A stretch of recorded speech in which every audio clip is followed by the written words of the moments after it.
In terms of defense and security, yes, we are already what we call best in class in terms of margin, around 13% EBIT on sales. Where we can continue to improve is clearly on our aerospace and space, I would say, division, where aerospace is still in a kind of a recovery mode, so clearly room for improvement. And DIS, the third division, is also extremely profitable, 13.7% last year, and we clearly ambition to stay at this level of profitability, which is again best in class when we benchmark against typically other competitors.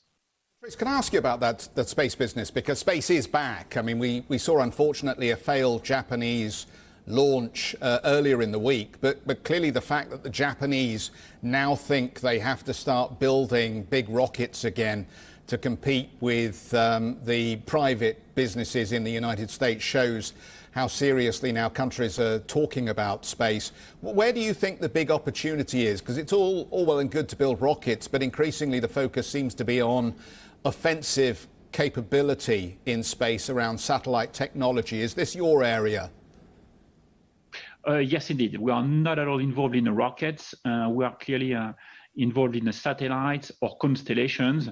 Clearly, there is a strong, I would say, political push on space in Europe with the European Space Agency or the EU directly.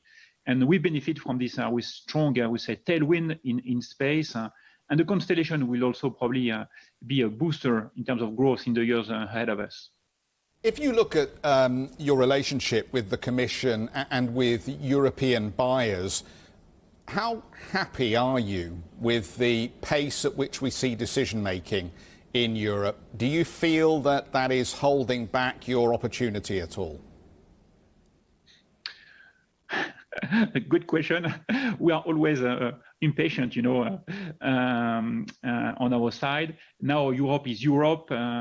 We should also be grateful that the budgets that are dedicated typically to space or even defense recently with the European Defense Fund is extremely significant. Now, fortunately, Thales is not only exposed to European market, but also a global leader in the Middle East, in Asia, Southeast Asia, Asia Pacific, North America as well. So we benefit from several momentums coming from different, I would say, geographies.